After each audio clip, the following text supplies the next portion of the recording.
Score. What did that mean? And winning that scramble, that big scramble at the end of the first period, what did that do for your confidence? It was good. You know, it's more of these kind of wrestlers, guys. I think more and more will be able to get to offense. A little hesitant sometimes because these guys are real tricky in there, especially they got a lot of energy. So my plan was to wear him down and get to my offense. Worry about how it was. I won those couple scrambles, and at that point, he really didn't have much left. Speaking of being tricky, he's feeding you his lead leg. He's like baiting the leg. What were you thinking when he's baiting that leg to you? Well, I know he's good. I know he's got a good chest leg. I know he's cover the head, score. You got to get to your shot and really get to the angle quick. That first one, we got a scramble boom, hit the leg, scored. Up 2-0.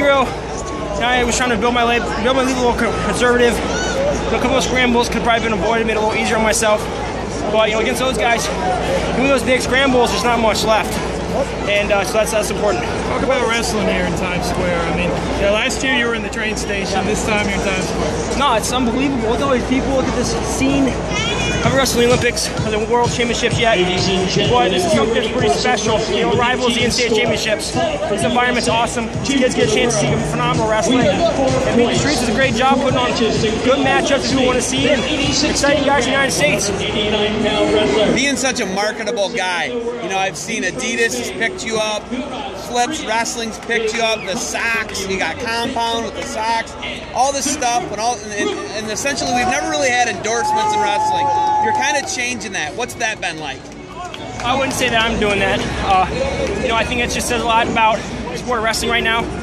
You know, providing some opportunities for guys to just train and think about trying to fulfill their goals. So I'm really thankful for that. The next 2.5 years, my goal is to be an Olympic champion. So, you know, thankfully now, that's all I got to train about. That's all I got to think about. You know, and it's just going to wrestling every day, trying to get better, trying to improve my guys like that. And you know, that's the thing that makes wrestling so special. I'm so thankful for these opportunities. And you know, wrestling's going in the right direction right now. It's growing.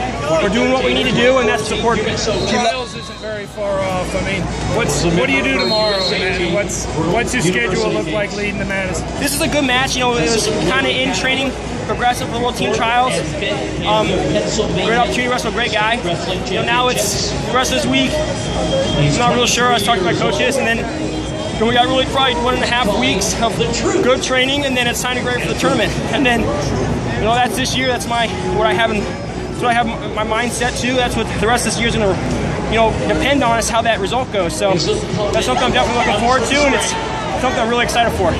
Being such a marketable guy, you know, being here in Times Square, being able to, and I know you don't really care about putting your brand out there. I know that's not what you're worried about. You're worried about winning titles, but being here in such a huge stage, the largest stage, you know, media-wise in the world, what's that like? And having Dana White here too. That was awesome. I mean, a guy like that, as influential as he is, to be at this event. There's a lot of people here, I think, that are liking the sport of wrestling and they want to be involved. And like I said, that's what we need to grow the sport. I don't think rule changes are what we need. You know, I don't think it's dual formats are what we need. I think it's people that want to be involved and grow the sport and take in the direction it's going right now. And with those people being here, I think we're doing the right thing. The right people are up there wrestling right now, the guys that want to be aggressive and score points, and that's what this country needs, that's what wrestling needs. So I think that's what the big goal is. That's what we're doing right now, and I think that's what needs to continue happening. Thanks, David. David, thank you. You are shaking hands with Dana White. What are your thoughts on doing something like MMA after the Olympics? I'm not a fighter. I know I've never been in a fight, never punched a guy, never been punched in my life. It's not something I really want to do, but who knows down the road. Like I said, it's a guy that's got a lot of pull, knows a lot of people, and if he wants to get involved with wrestling, that's good for us, and I think it could be good for him. I think wrestling's a big feeder in the UFC. I think it'd be beneficial for both sports. Okay, thank you. Yeah, thank you.